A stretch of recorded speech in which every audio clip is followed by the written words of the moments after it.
Hi all, welcome to data Adoc YouTube channel.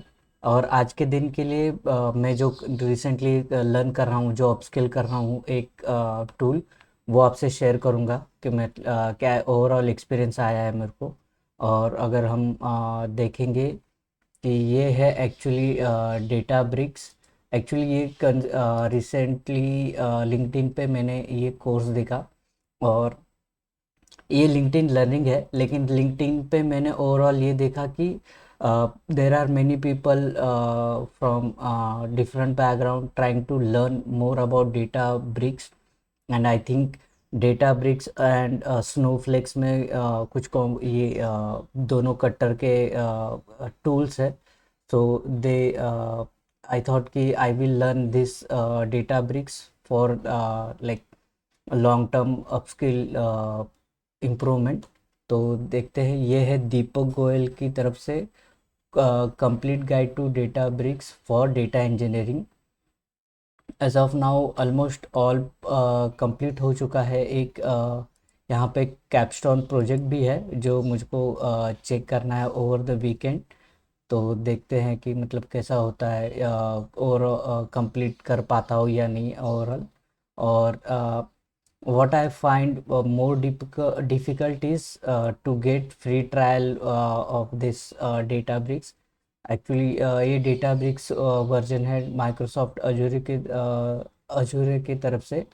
So they have this free trial version for 7 days. So initially I tried to get that, and I ended up getting this like uh, l- uh, not exactly Databricks, but it's kind of limited version. Then I found that कि ये जो है वो cloud backend नहीं था। तो there are limited features available. I can't create compute in this serverless starter warehouse, ये by default था। और उसमें वर्क स्पेस अगर ट्राई करेंगे तो वो रन ही नहीं होता था। More than I tried multiple time. Then I activated my Google Cloud for free trial. Then I link this to Databricks. Then I am able to create compute which is required to run different notebooks. तो till now मैंने यहाँ पे work space try किया है, catalogue किया है, compute try किया है। और बाकी इतने नहीं हुए हैं, लेकिन इसमें जो है डीबी यूटिल्स है, जॉइंट्स है, डिफरेंट जॉइंट, डेल्टा लेक है, स्पार्क एसक्यूएल, नेस्टेड जेसन, इसमें जो बोला गया है, डिफरेंट टास्क दिए हैं जो हैंड्स ऑन बताया, वो ट्राई किया है। एक्सेप्ट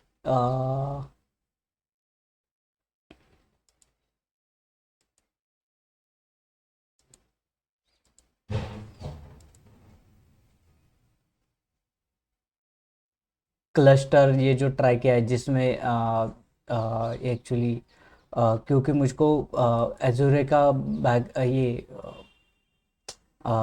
ये नहीं है, क्या कहते हैं उसे। आई थिंक बिकॉज मुझको माइक्रोसॉफ्ट अजूरे का एक्चुअल एक्सेस में प्रोफेशनल एक्सेस नहीं है, तो मैंने नहीं ट्राई किया। तो और मैं थोड़ा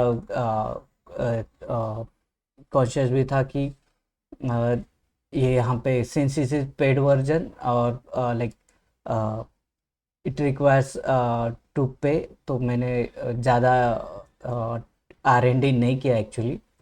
तो देखते हैं। और यहाँ पे ये भी है डेटाब्रिक्स असिस्टेंट, ये है जहाँ अगर कुछ क्वेरी है तो जैसे हम लोग को इसमें VS कोड में जैसे ये सेम टाइम में क्वेरी करते हैं कि कुछ इशू हो तो, या फिर प्रोग्रामिंग का, तो वो यहाँ पे वो असिस्ट करता है। और अगर इसमें ये भी है कि जो एक्चुअल वर्क करते हैं ड्यूरिंग दैट टाइम भी कुछ इशू हो तो यहाँ पे ये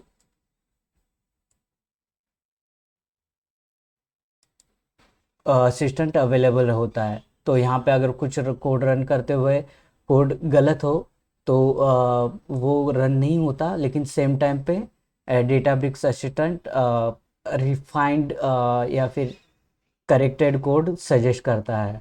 तो वो एक हेल्प थी। और इसके लिए मुझको आई थिंक फिर से एसक्यूएल और ज़्यादा ये रिवाइज करना होगा।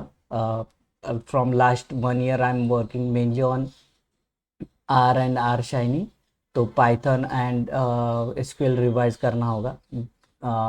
Python is, as you all know that Python my favourite programming language, so it will be fun to work again with Python and SQL। और यहाँ पे अगर देखें तो यहाँ पे Databricks करके वन भी है। तो एक्चुअली ये है जो प्रॉपर असिस्टेंट है, एआई असिस्टेंट है, जो यूज़ कर सकते हैं हम। ये एज ऑफ नाउ यूज़ नहीं किया क्योंकि इसमें कुछ टिल नाउ कोर्स में कुछ यूज़ बताया नहीं है। तो जैसे ही मैं over the time Databricks use करूँगा तो आई थिंक ये इसका भी ये भी यूज़ करने का मौका मिल जाएगा। और यहाँ पे लेक हाउस भी है, जो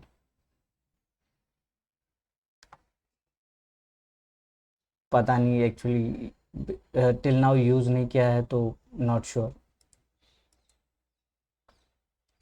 तो देखते हैं कि वो ये कंप्लीट होने के बाद कैप्स्टोन प्रोजेक्ट कैसा जाता है, और एक्चुअल रियल टाइम में प्रोफेशनल यूज़ में ये कैसे यूज़ कर पाता हूँ मैं। तो आज के लिए इतना ही डेटा एडर के लिए। मिलते हैं नए वीडियो में नए इंटरेस्टिंग डेटा टॉपिक के साथ। Thank you.